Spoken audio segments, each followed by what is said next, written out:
Now, the concept of a leader versus the manager, right? How do you differentiate that? Leader is a risk taker, managers are a status quoist.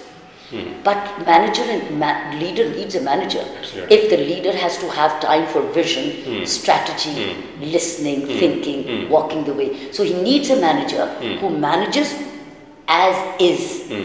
But the leader takes it as it should be or as it could be. So he needs a manager to manage as is.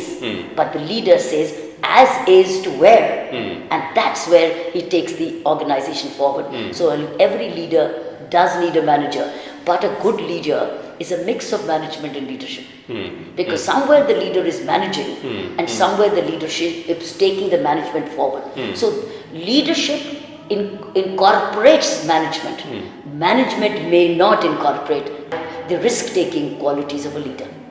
Right. So leadership is management plus. Right. Management is leadership minus. Right. If you're not careful, if you're not self-aware, you can slip what we call in corporate language derailment. Derailment factors of a leader. The lack of humility, the lack of self-awareness. When you begin to treat people not the way they need to be treated, and all of a sudden, people are not willing to work for you. How do you prevent that from happening? Inner engineering. It's so critical.